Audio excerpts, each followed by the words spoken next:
شہر کے railway station کے پاس ایک پرانی سی گلی تھی۔ اسی گلی کے آخری مکان میں رفیق احمد رہتا تھا۔ رفیق احمد دن بھر رکشہ چلاتا، شام کو تھکا ہوا لوٹتا اور رات کو اللہ کے سامنے اپنی تھکان رکھ دیتا۔ اس کی زندگی میں پیسے، سہولیت، سکون سب کچھ کم تھا، لیکن ایک چیز زیادہ تھی اور وہ تھی ذمہ داریاں۔ رفیق احمد کی 3 جوان بیٹیاں تھیں۔ بڑی بیٹی ہینا گھر کا ہر کام سنبھالتی تھی اور باپ کا بوجھ کم کرنے کی کوشش کرتی تھی۔ بیچ والی روبینہ خود کو ہمیشہ پیچھے رکھتی، لیکن باپ کے درد کو سب سے پہلے محسوس کرتی۔ سب سے چھوٹی بیٹی صبا ابھی بھی مسکرانا جانتی تھی، چاہے گھر میں کوئی بھی حال ہو۔ ان تینوں کی ماں برسوں پہلے گزر چکی تھی۔ اس دن کے بعد سے رفیق احمد کبھی کھل کر نہیں ہنسا۔ محلے کے لوگ باتیں کرتے تھے، 3 جوان بیٹیاں ہیں، کل کیا ہوگا، کیسے یہ ان کی شادیاں کرے گا، اللہ جانے۔ رفیق احمد یہ باتیں سن کر صرف اپنی نظر نیچے کر لیتا۔ وہ جانتا تھا عزت کو لفظوں سے نہیں، نیت سے بچایا جاتا ہے۔ ایک دن ایک ریئل اسٹیٹ ڈیلر اس کے رکشے میں بیٹھا۔ راستے میں اس نے کہا، رفیق بھائی، آپ جیسے لوگ ایماندار ہوتے ہیں۔ ایک کام ہے، مہینے بھر کا کرایہ 1 دن میں ہی مل جائے گا۔ رفیق احمد نے غور سے سنا۔ بات گھوم پھر کر غلط راستے پر جا رہی تھی۔ اس کے دماغ میں گھر کے خالی برتن، بیٹیوں کے پھٹے جوتے، سب کچھ سامنے آ گیا۔ پھر بھی اس نے کہا، رزق کم ہو سکتا ہے، لیکن عزت کم نہیں ہونی چاہیے۔ رزق دینے والا تو اللہ ہے۔ ڈیلر نے جب یہ بات سنی، وہ بنا کچھ بولے رکشے سے اتر کر چلا گیا۔ اسی ہفتے رفیق احمد بیمار پڑ گیا، رکشہ کھڑا ہو گیا، گھر میں پیسے بالکل ختم ہو چکے تھے۔ ایک رات تینوں بیٹیاں ایک ہی چادر کے نیچے بیٹھ کر رو رہی تھیں۔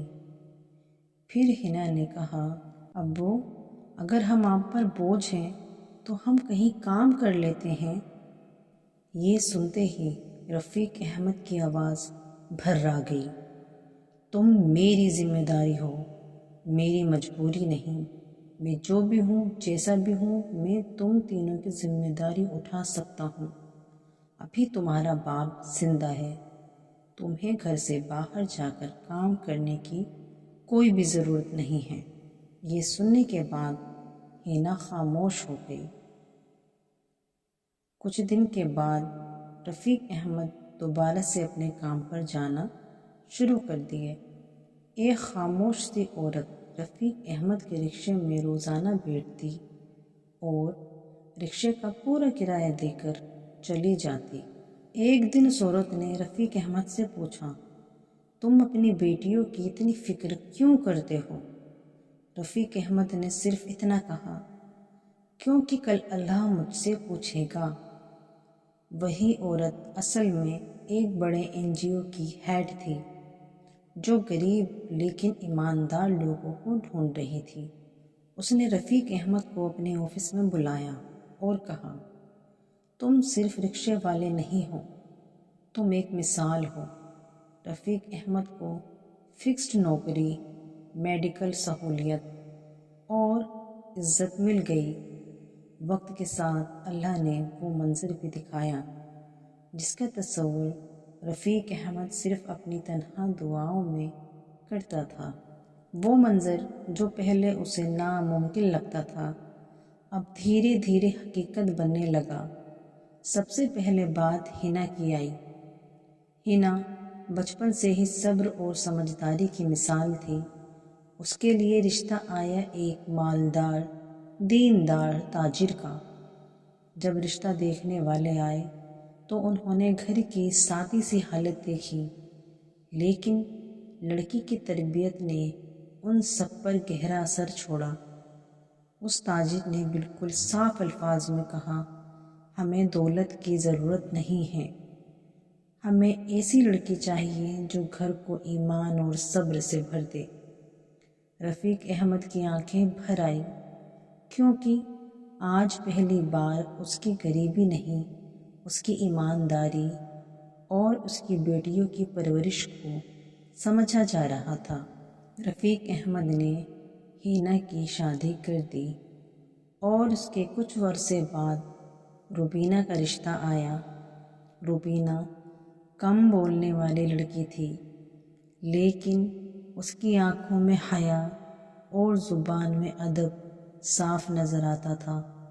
اس کے لیے جو رشتہ آیا وہ ایک پڑھے لکھے ڈاکٹر کا تھا۔ ڈاکٹر نے روبینہ سے زیادہ باتیں نہیں کی، بس اس کا رویہ، اس کی شرم اور حیا کو دیکھا۔ اس نے کہا، ایسی لڑکی آج کے دور میں ملنا مشکل ہے۔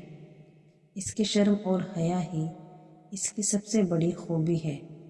ہمیں ایسی ہی لڑکی چاہیے اور ہمیں آپ سے کچھ نہیں چاہیے۔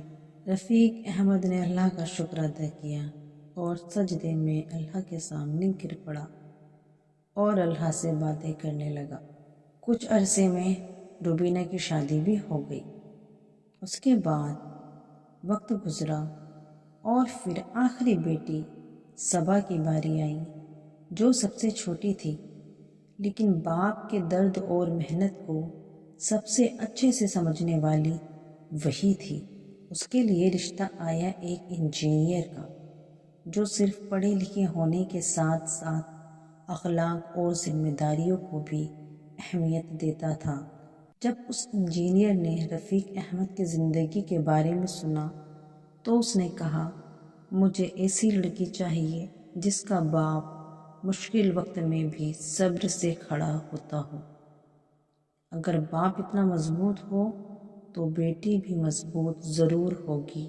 رفیق احمد نے محسوس کیا کہ اس کا ہر آنسو، ہر بھوکی رات اور ہر صبر بھری دعا اللہ کے پاس محفوظ تھی۔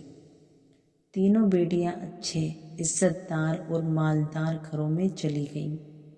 رفیق احمد کا گھر آنگن خالی ہو گیا، لیکن اس کا دل سکون سے بھر گیا۔ اس نے پہلی بار خدا سے کہا، یا اللہ، تو نے میری سب دعائیں سن لی، میری اولاد کو عزت اور خوشی دے دی۔ میرے صبر کا پھل یہی تھا جو میں نے صرف تجھ پر چھوڑ دیا تھا۔ اب رفیق احمد صرف ایک غریب رکشہ والا نہیں رہا، بلکہ عزت اور سکون کا مثال بن گیا۔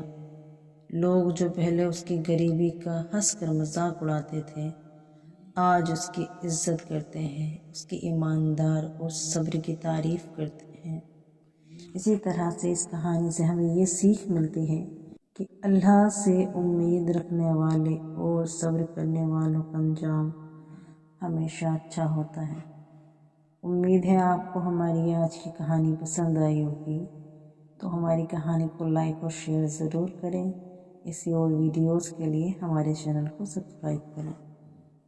ملتے ہیں اسی اور ویڈیوز کے ساتھ، تب تک کے لیے اللہ حافظ۔